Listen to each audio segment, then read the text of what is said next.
Hello, I'm Deborah Sword. Hi, I'm Tyson Bankert. Tyson, we agreed that we would once a month do a conflict analysis of popular culture. And Mhm. you recommended a TV show called Plan B. Plan B is how to get a second chance at some significant decision you made in your life that you're unhappy with. So there's this mysterious agency that allows people to go back in time and change a specific moment or decision in their lives. And the presenting issue, the presenting conflict, is between the lawyer who lives with a musician, and uh, they are not talking to each other. So the presenting issue is that it's a relationship conflict between these two people. But the underlying issue is an inner conflict that each of them is having. The male lead, the lawyer's inner conflict is that he believes he has to fix everybody's life and he's struggling with his own self image. The female lead is a musician whose inner conflict is that she gave up music to help him launch his law firm, and is his paralegal, but she is really resenting this because she wants to play music. What was your take on the presenting and the deeper issues, the deeper conflicts? Yeah, Philip, the main character of this story, I saw it as two lovers, Philip and Evelyn, who um had different priorities of what they wanted for their future. And yeah, I appreciate what you said about Philip being someone who is a man who needs to fix everything. And what happens in this movie is he does go back in time to then fix a particular incident that happened. But what you start to, I think, unravel is his innate character flaw in a way, which is to fix everything. And so there's nothing to fit. There's always something to fix, right?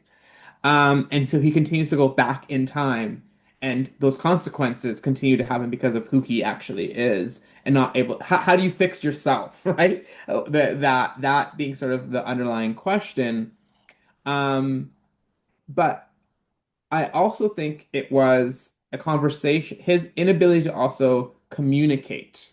So because he now knows what that day or what the future it holds, he's able to almost perform this idea of being the man that Evelyn wants him to be because he knows how the day is going to go. And I think so often that the analysis to me or the conflict analysis is that like that question of like, yeah, what would you do if you could do it all over again? And I'm fond of saying that decisions are a fixed point in time, but the consequences go on to infinity. And Mhm. because conflict is a complex adaptive system, it's complex. So you can't control the consequences. He keeps thinking he can. If he does X, Y will happen. But that isn't the way conflict works. Each one is unique. So he keeps setting up different futures that then brings its own problems. But if you stick with the presenting conflict as it's only the relationship that he's having with other people, the deeper one is how is he going to fix himself? So how are they dealing with their inner turmoil? He no longer listens to her. So she stops telling him what she needs because she feels unheard, and she's insecure in the relationship. So they don't ask each other any good questions. Instead, they both retreat into their inner anxieties while blaming their problems on circumstances beyond their control. And we talked in episode 67 about the fundamental attribution error, where people blame circumstances rather than looking at themselves. And I'll put that in the show notes. The other, when you're doing a conflict analysis using popular culture as an example, you really have to navigate through the noise. There keeps The story will bring up subplots, in this case between the two lawyers, and Philip's partner Patrick is in a relationship but is cheating on his partner because that will bring a new client to the firm. So he self rationalizes that if he does this terrible thing to get more money, then he'll be able to provide for his family, even though he's betraying his family by doing it. Mhm. So they keep coming up with the wrong solution to the problem, thinking that will fix the problem. As and so there's a lot of self-justification that goes on. So as you're doing the conflict analysis, you can say, what did he just do? Well, he justified his behavior. And that way he can keep acting the way he wants to.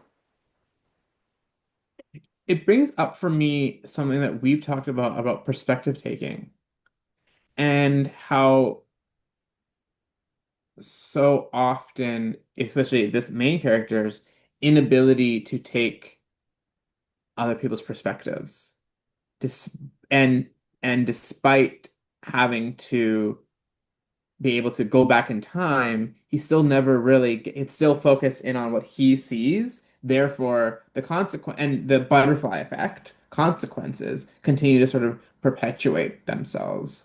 And I think what's really interesting about the first couple of episodes is that he also is someone who's trying to avoid conflict. Yes. He is going back in time to avoid these things to make it better, without being able to actually understand why it's a conflict to begin with. He'd rather just ignore it.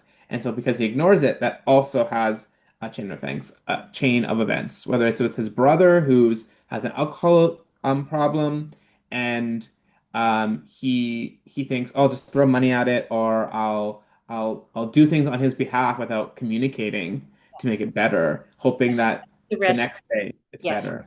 Yes, he's the rescuer. Those are excellent points. And he's also a people pleaser. And his mother manipulates him, and he will then please her by trying to rescue his brother. The other piece is regret. Regret is a powerful Mm. motivator.